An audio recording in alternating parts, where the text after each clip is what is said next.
So Marie-Josee Albert now, she steps up in 4, coming off the open and the 7 count in the 3rd. It's her 3rd appearance on TSN. That's a nice recovery. Really well done. There's 2 extremes in styling here because you have Marie up there that just put the ball right where she wants. Look at it, straight over her head, and the ball goes out. Not as deep as she wanted, but the 10-pin went down, and sometimes that's all that matters. Now, the key for her is, can she match it right now? If she gets a strike here, she puts herself right back into the hunt. Just to bend down, reach it out over the head. Looks good so far. All the way down the lane. Back to back. Goes Marie-Josee is the owner of the bowling center in Saint-Simon. Right into the pocket, the 1-3 drove the pins down. Thank you. For Mercy.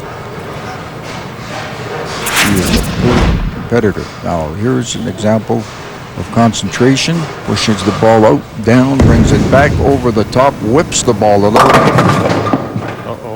Now, she's in a little bit of trouble on this one, certainly, because she had the 4-6 up to 4, and now she added the 7-pin.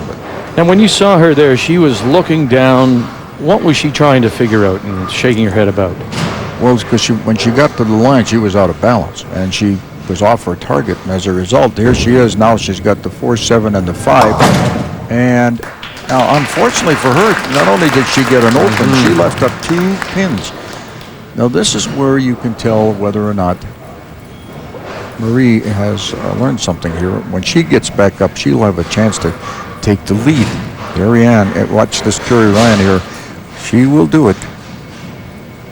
She'll line up on the right-hand side, and you'll see that she'll just line up as normal because she's done this thousands and thousands of times over her career. Now watch this. The timing, much better on this one. Boy, she hit it full. Indeed she did. She left up the 6-pin on the right-hand side.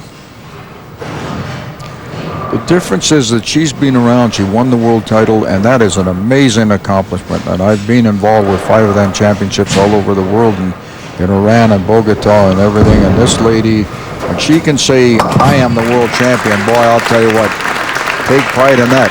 She represented Canada well, and she is certainly a good spokesman for spokeslady for our game.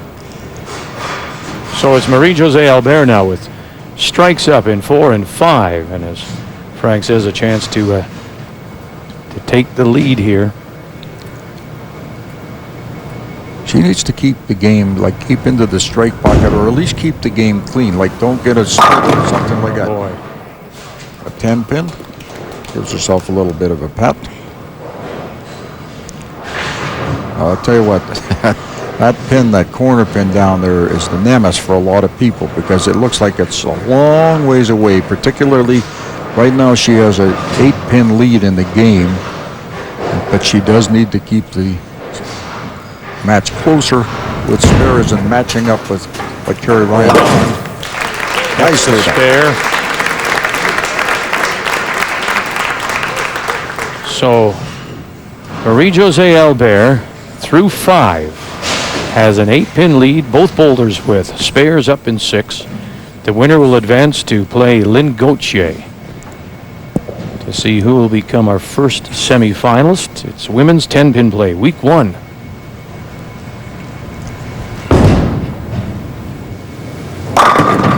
Again. All right, that's 2 in a row she's done that. Require some kind of an adjustment here? Well, this one was a little bit faster here. You're on the lane here, then you notice that the ball, as it comes in, it just whips in there and everything goes around it. You can't make too much adjustments on that because you're so close. It's just a fraction of an inch. Now this is the important one here. If she can make the spare, and she does that. Now she's sitting with 109 in the 6th and a spare up on the 7th. Now here's something interesting. You talked about it earlier with people switching equipment and everything. Kerrie Ryan has now switched bowling balls. She bowls with a 14-pound bowling ball. It has nothing to do with her size. She's just comfortable with a 14-pound ball. Maximum, of course, is a 16-pound ball. Let's see if she gets a little different reaction at the other end. Oh, she got it. She got it, skated across, hit the channel, came back to get the 10. You notice the pin on that one, it stands up. The pin that takes out the 10 pin is almost standing right up. Watch it there, stands up, hits the top. Watch, it goes into the channel. The top of the pin hits the top of the neck of the other one. 102 in the 6 to 109. But Kerrie Ryan has the opportunity here now since she has a strike up. And she double it up and get the lead again. Not this time. The difference then, the last one she got a bit of a break because the 10 pin went down. This particular one, the pin that should have knocked it out stayed down in the channel and didn't give her the break. So we have an exciting match. Not quite as high a scoring as the prior games, but here we go, going across the lane. But just as tense for both, and she'll get the 10 for the spare in 8th. Kerrie Ryan-Ciach bowling out of the Classic Bowl in Mississauga and the Planet Bowl in Toronto. To me, it's quite interesting in that Marie has a note that says that she built the bowling lanes and operates and owns the bowling. So that's pretty neat. New Brunswick is her home. And a 4-pin remains standing up there, so we now have narrowed the gap a little bit, 128 to 122. It's not a pin you often see left for, is it? Not really when you have a right-handed bowler. Left-handed bowlers will leave that, but the 4-pin's actually normally one that'll go ringing down. People don't realize the ball actually hits 3 pins as it's going through and then takes out the 9th pin. The ball will hit the 1, 3, 5, 9, and that is the critical error that we talked about. That's a 4th pin left on the lane, and it comes at a bad time in anybody's scorecard as you step up now in the foundation frames, the 9th, and you're coming off an open. Well, and you cannot give Kerrie Ryan-Ciach that type of an opportunity. Marie has to just take a breath, settle down a little bit, go right back at it, and then forget it. That was a good hit. It's tough to do after you've made a mental error as she did on that last one and leave up because you give the opening to your opponent. And it's interesting, you know, she said, what's the one thing she always wants to do? Get the spare. Don't leave anything. And there she is. She leaves that 4-pin in the 8th, and she's going to channel it here and leave another one as it comes undone for Marie-Josee Albert here in the 9th. Back-to-back opens, 146 through 9. Marie had the lead going into that, 2 errors. Now the last one where she missed a 10-pin is one thing. Leaving up the 4-pin completely just gives this kind of a talent too much of an opportunity. You cannot do that. Kerrie Ryan will go head hunting right now. There's the example. Leaves up a 10-pin. She's had 3 10-pins over there. The one went down and gave her the strike, and then 2 in a row here in the 8th and 9th frame. But she now is a commanding lead in this game. Again, I come back to making an adjustment. And she got that great tap on that one where she got the strike in 7. But what do you do? Oh, now she's left it. Well, you know, she can't be that casual about it because she's put herself into a position again. Now, I mean, that was just in a hurry. You can see this thing go right down. In order for Kerrie to win, she needs to strike out and get she could end up with a potential 180. But she has to get at least a double to shut her out.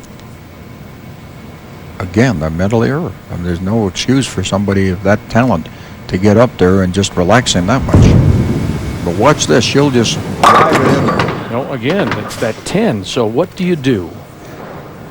At this particular stage now, she'll just try and concentrate on getting it. So you either move your toes a little bit, change your target, or else reach a little bit further, get the ball down there, make it drive into the pocket.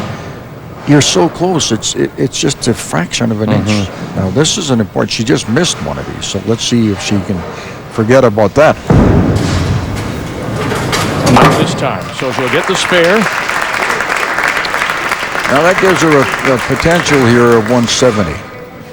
Now, it does also open up that Marie has the opportunity to take out the world champion if she gets a double. Boy, what a turnaround this has become.